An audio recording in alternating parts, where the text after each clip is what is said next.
बाबा जैसे non Muslims होते हैं, क्योंकि जब आप स्पेशली सोशल मीडिया पे आप दे रहे होते हैं मैसेज, तो हर तरह के लोग आपसे कांटेक्ट करते हैं। हर एक का अपना कोई मोटिव होता है, कोई एजेंडा होता है।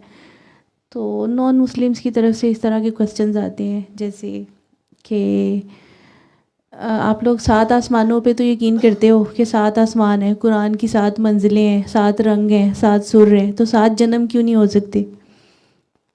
और फिर वो उनकी तरफ से ये कहा जाता है कि नामों में क्या रखा हुआ है, अल्लाह कह लो या ओम कर लो, और फिर राम राम कर लो या अल्लाह कर लो, और हज़रत आदम कह लो या राम कह लो, और रावण कह लो या इबलीस कह लो, बात तो एक ही है। और अगर हम आपके कुरान को मान रहे हैं तो आप गीता को क्यों नहीं मानते? और गीता में जो वाक़यात लिखे गए हैं वो भी तो वही हैं जो कुरान में है, नामों का फ़र्क है सिर्फ। सर जैसे तज़किरा गौसिया में एक वो मंतर है, तो मंतर को जिस तरीके से उन्होंने ट्रांसलेट किया हुआ है, तो उसका तर्जमा तो यानी देखा जाए बज़ाहिर तो वो हिंदी है, ठीक है, लेकिन उसकी जो ट्रांसलेशन है वो कुछ और ही है।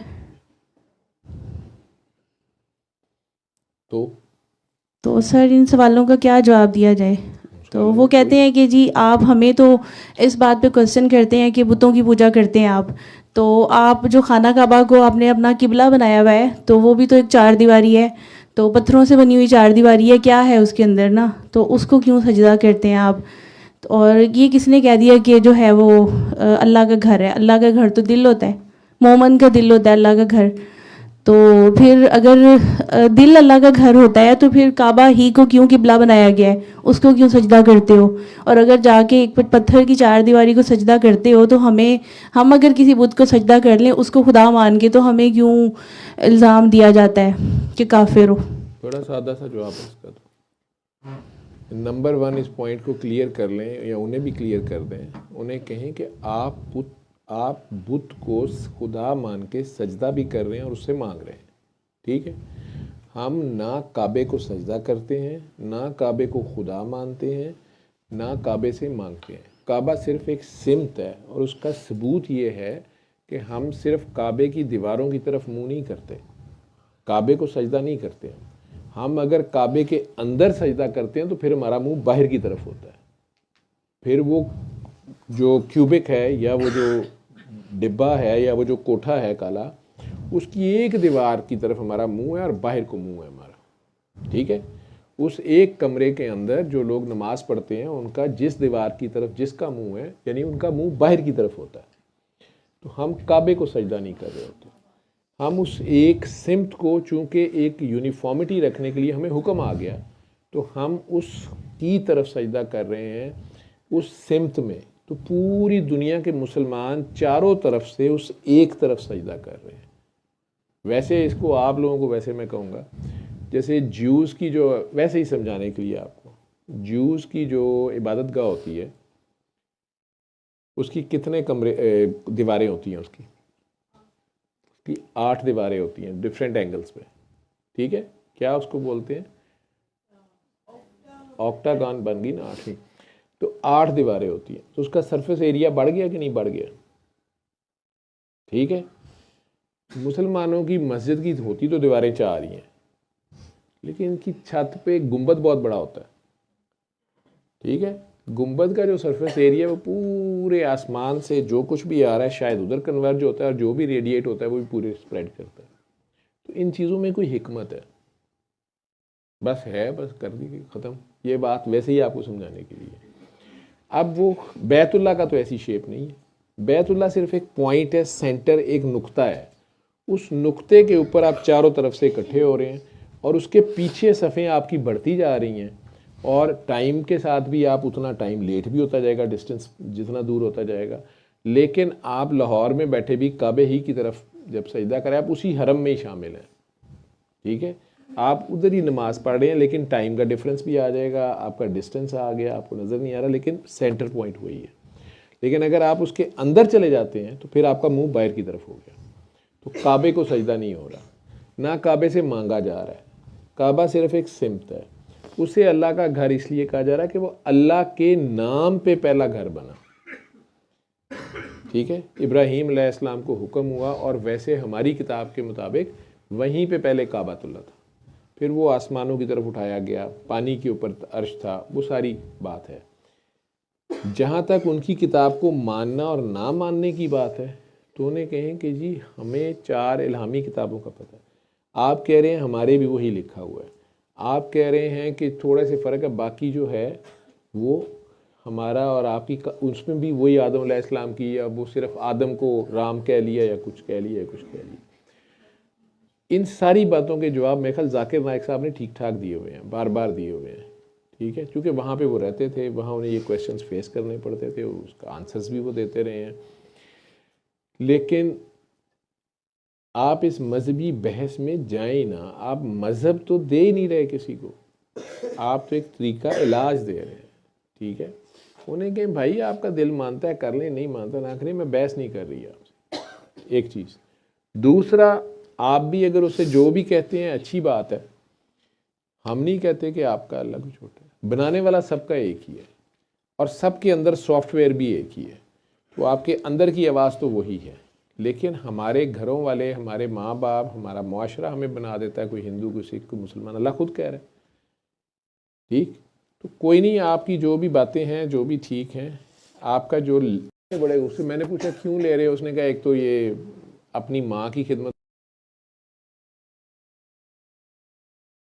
करती है, मैंने नहीं करना, और दूसरा ये कि मैंने इसको चीट करते हुए शायद देखा है या मुझे सस्पिशन है, ये डिनाई करता है, लेकिन मैं जो गुनाह नहीं करना।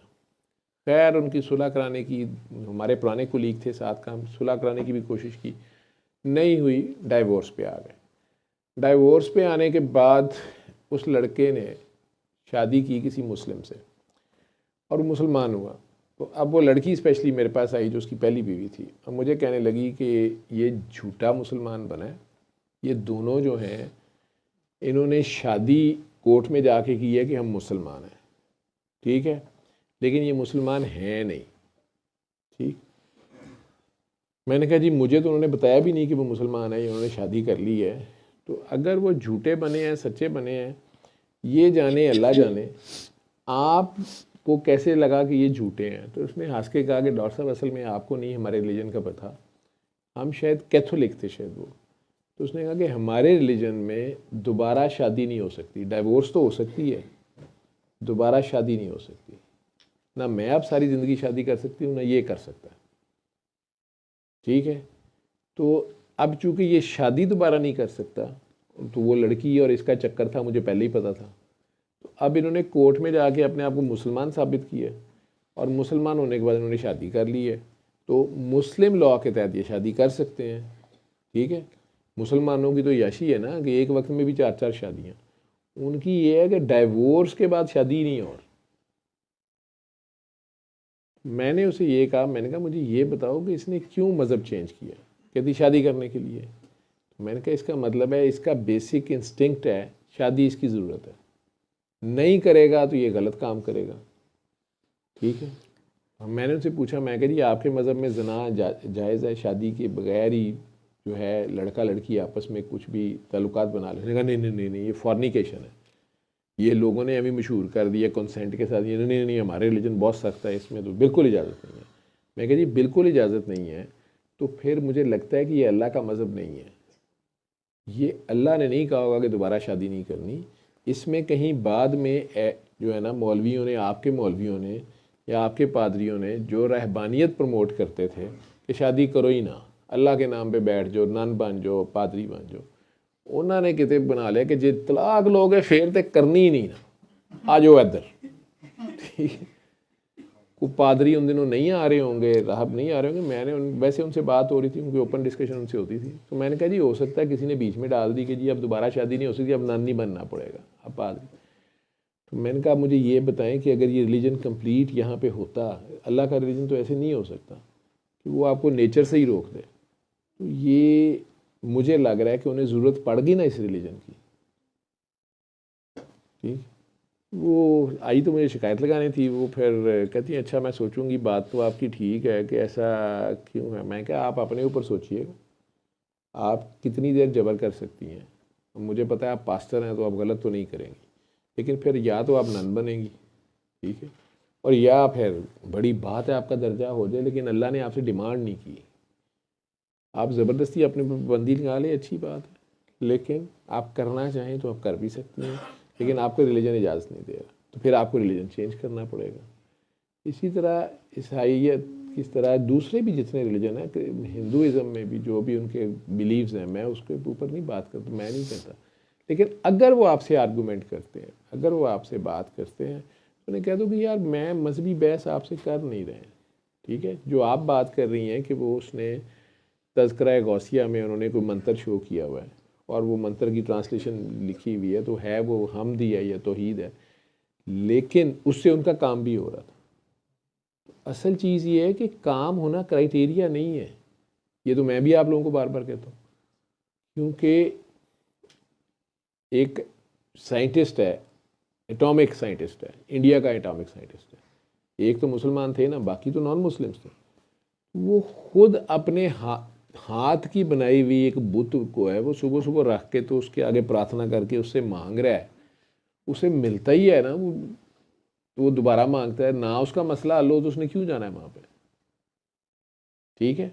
अब वो अगर नहीं जानता कि ये मैं जिससे मांग रहा हूँ असल में इसके पीछे कोई और है, उनके भी ज़्यादा समझदार लोगों से आप बात करेंगे ना तो वो कहेंगे कि हम नहीं मांगते इससे, ये सिंबलिज्म है, ठीक है। इसी तरह 7 जन्मों को आप नहीं मानते, ठीक है, मैं समझता हूँ ये ट्रांसफॉर्मेशंस हैं, ठीक है, जैसा मैंने उस दिन कहा था। लूप ऑफ इन्फिनिटी की बात करते हैं, वो जो 8 है कि 4 वो होते हैं, कलयुग, सतयुग, द्वापर युग, त्रेता युग, कि एक से आप फाल करके दूसरे में चले जाते हो, there is no end to that loop, उसको कोट करते हैं वो। देखिए उनका मजहबी बिलीफ है ना, हमें क्या ज़रूरत है उनको कहने की कि आप गलत हैं।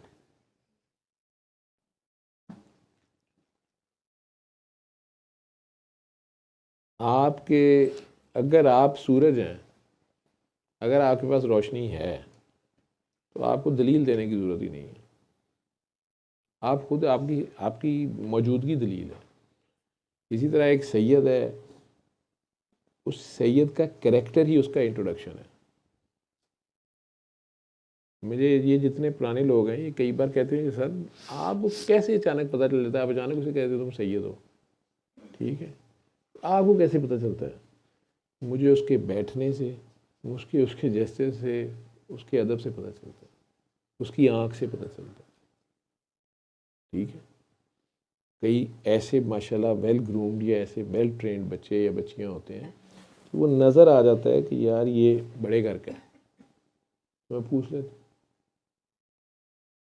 ठीक है। उसको तारुफ कराना पड़े कि जी मैं जी बड़ा जी ये वो जी मेरा शजरा पढ़ लो, तो फिर कई यहाँ पे बकवास कर रहे होते हैं जी इंडिया पाकिस्तान जो बहुत सैयद गए कितों आ गए ने जी फलाने गए, वैसे भी मिलेंगे आप, लेकिन वो कैरेक्टर बोलना चाहिए कि कोई आया था, ठीक है, वो ऐसे है।